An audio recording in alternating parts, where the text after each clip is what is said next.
Shalom, bien-aimés frères et sœurs, partout où vous vous trouvez. Bonjour ou bonsoir, selon l'endroit où vous nous suivez à cet instant. Que la paix du Seigneur soit avec vous. Le Seigneur nous a mis à cœur encore de venir nous entretenir sur un petit sujet que nous intitulons Retournons au puits de nos pères apostoliques. Et pour cela, nous allons commencer par lire une écriture. Nous allons lire dans Genèse chapitre 26, à partir du verset 12. Isaac s'aima dans ce pays et il recueillit cette année le centuple, car l'Éternel le bénit. Cet homme devint riche et il alla s'enrichissant de plus en plus jusqu'à ce qu'il devint fort riche. Il avait des troupeaux, des menus bétails et des troupeaux de gros bétail et un grand nombre de serviteurs. Aussi les Philistins lui portèrent envie. Tous les puits qu'avaient creusés les serviteurs de son père, du temps d'Abraham son père, les Philistins les comblèrent et les remplirent de poussière. Nous allons exploiter ce verset tout à l'heure. Et Abimelech dit à Isaac, « Va-t'en de chez nous, car tu es beaucoup plus puissant que nous. » Isaac partit de là et campa dans la vallée de Guérar, où il s'établit. Verset 18. Isaac creusa de nouveau les puits d'eau qu'on avait creusés du temps d'Abraham son père et qu'avaient comblé les Philistins après la mort d'Abraham, et il leur donna les mêmes noms que son père leur avait donnés.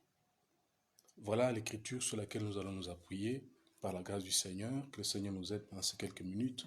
Et là, nous voyons bien Isaac qui a voulu avoir accès à l'eau.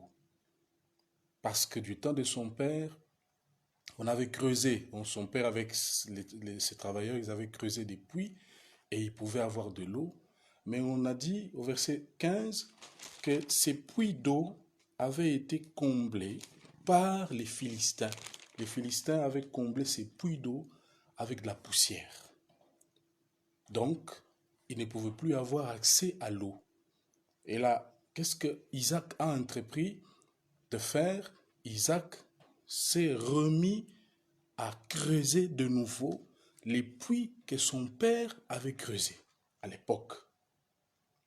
Verset 18, Isaac creusa de nouveau les puits d'eau qu'on avait creusés du temps d'Abraham son père et qu'avaient comblé les Philistins après la mort d'Abraham.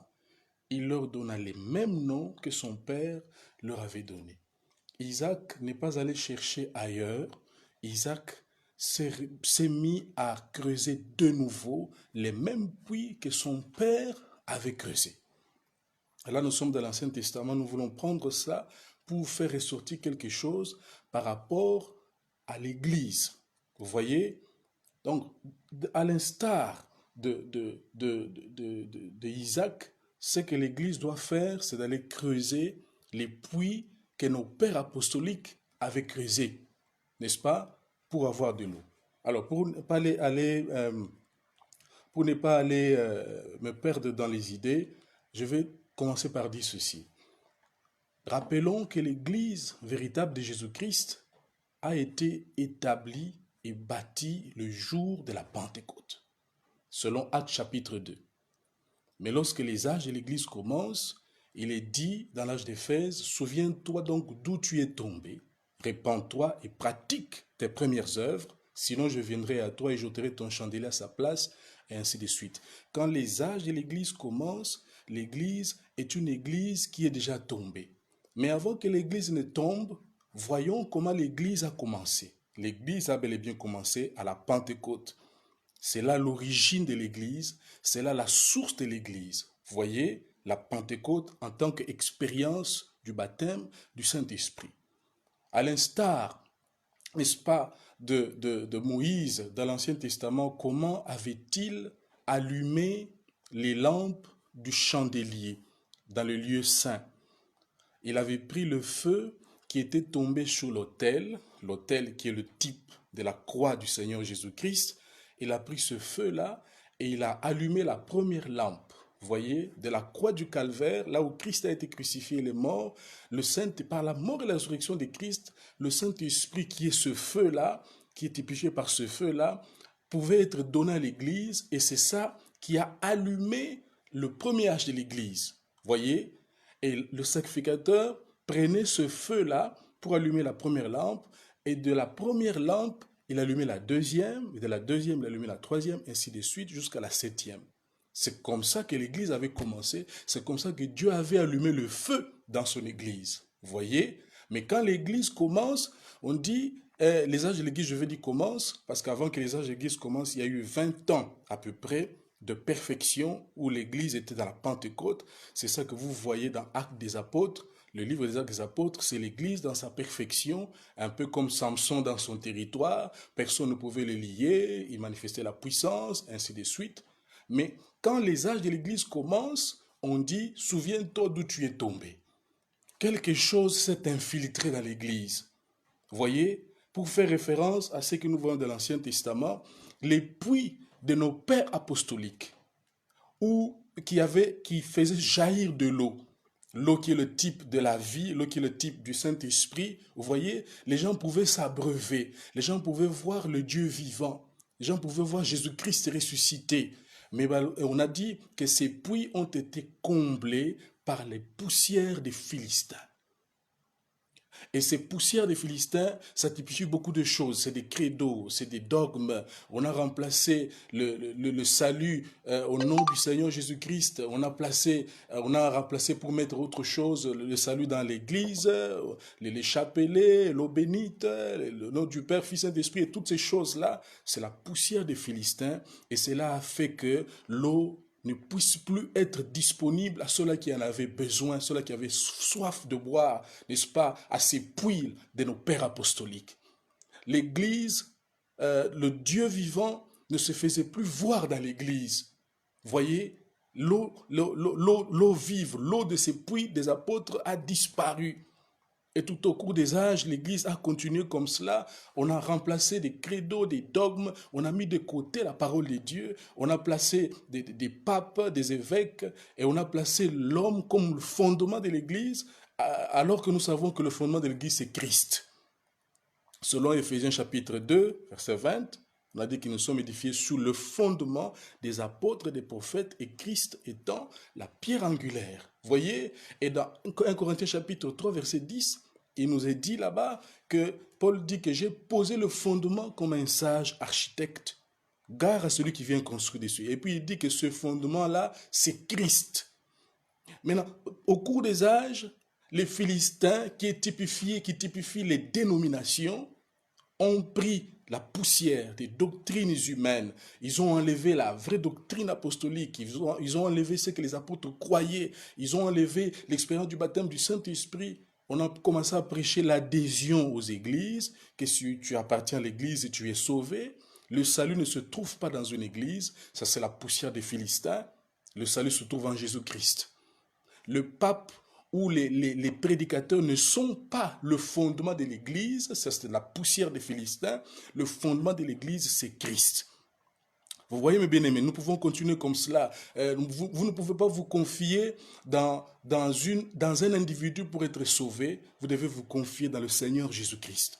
Vous ne pouvez pas vous confier dans un certain chapelet ou quelque chose qu'on vous donne pour le salut. Non, la vie éternelle c'est en Jésus-Christ.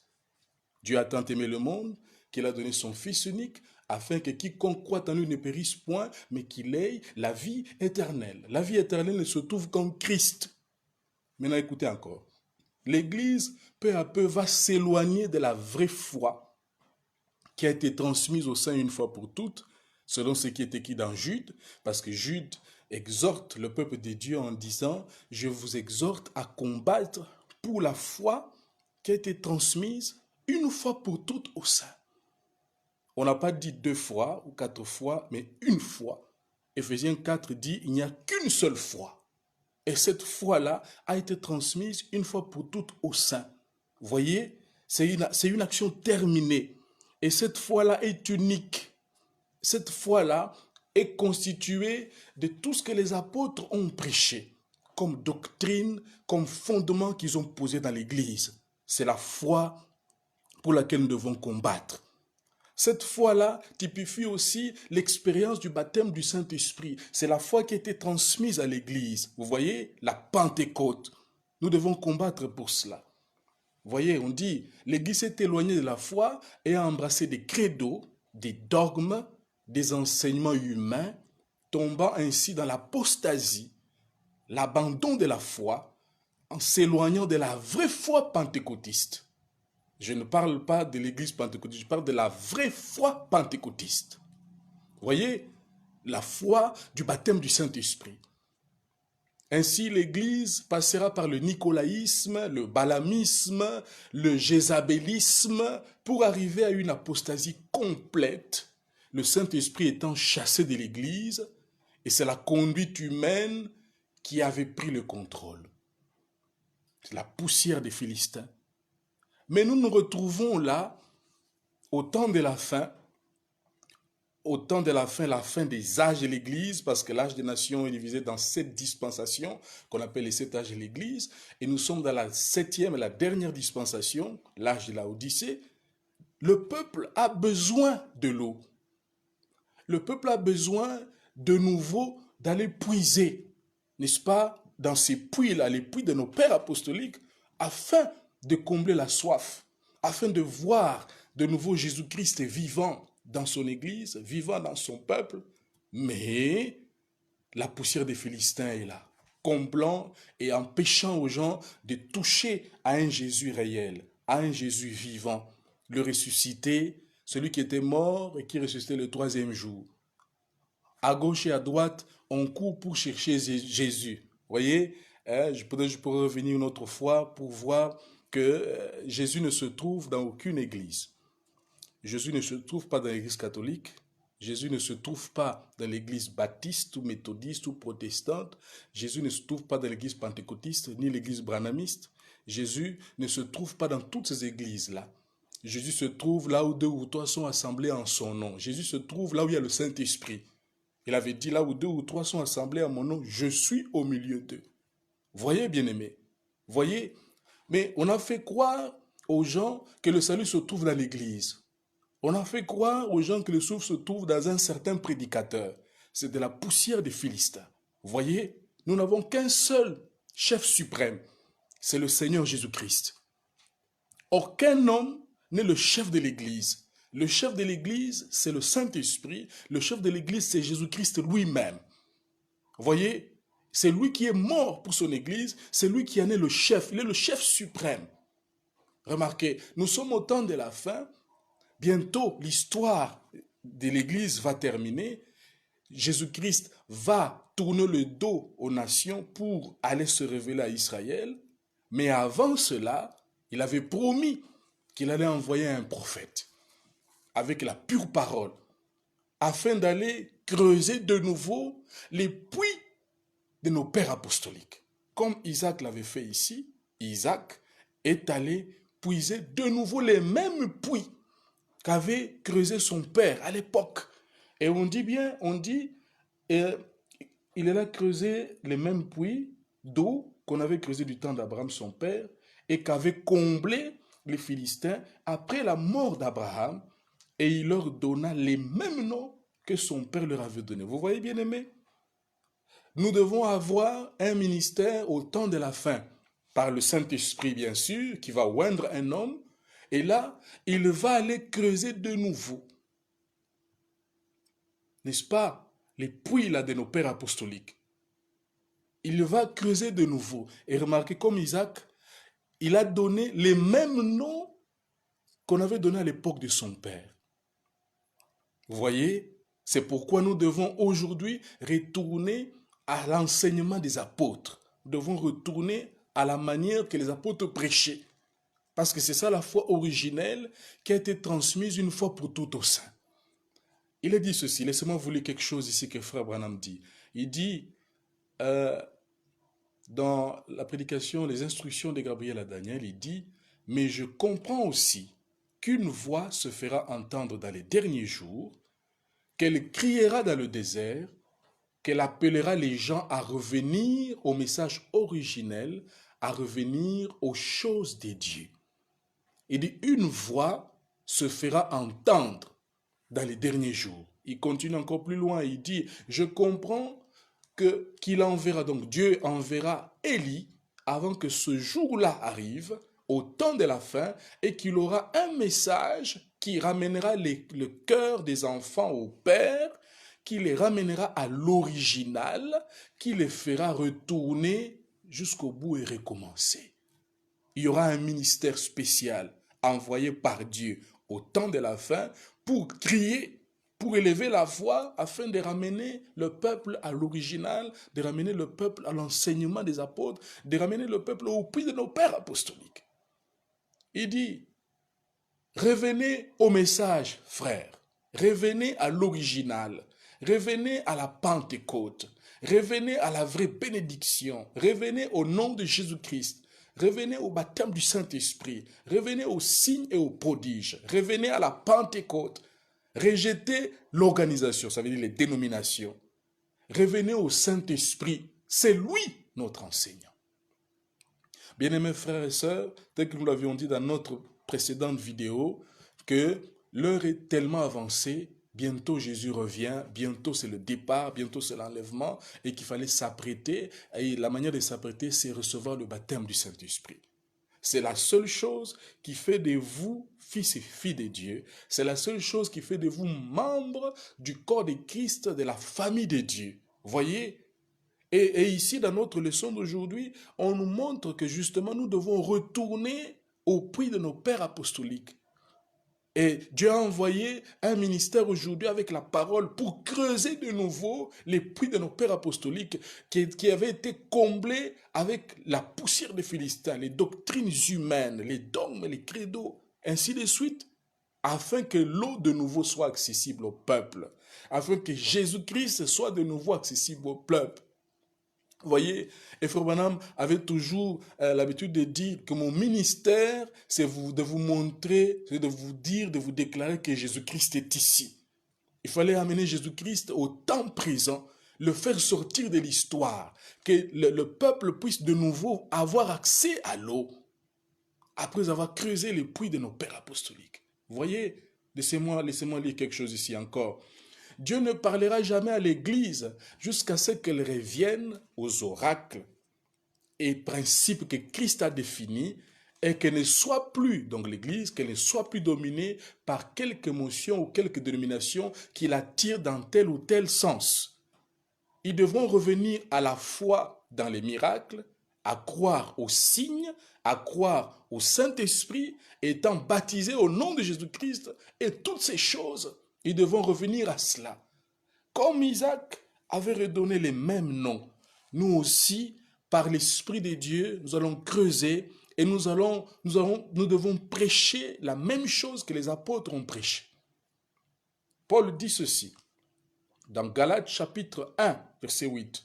Il dit, si un ange du ciel vient, ou moi-même Paul, je reviens pour vous prêcher autre chose que ce que je vous ai enseigné, il dit qu'il soit anathème. Que cet ange-là soit anathème, ou si c'est moi-même, un prédicateur, je reviens, moi Paul, pour prêcher autre chose que ce que je vous ai prêché, que je sois anathème, ça veut dire que je sois maudit. Et ici, Frère Branham paraphrase ce verset ici en disant, que ce soit un archange, que ce soit un évêque, que ce soit un surveillant général, que ce soit le docteur Intel, qui que ce soit, s'il ne prêche pas le baptême d'eau au nom de Jésus-Christ, le baptême du Saint-Esprit, s'il ne prêche pas la restitution des la venue de Christ, que c'est dans le nom du Messie que la repentance.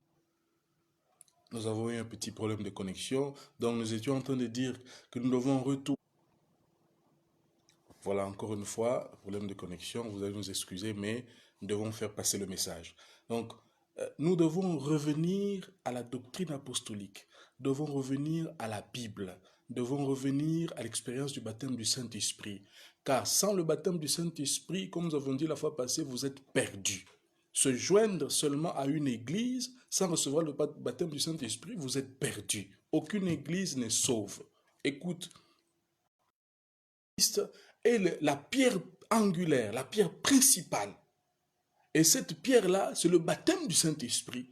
C'est ça qui soutient l'édifice. C'est ça la fondation de l'Église. C'est la fondation de tout véritable croyant. C'est le baptême du Saint-Esprit. Mes bien-aimés frères et sœurs, le salut ne se trouve qu'en Jésus-Christ. Nous devons prêcher comme les apôtres ont prêché. Redonner les mêmes noms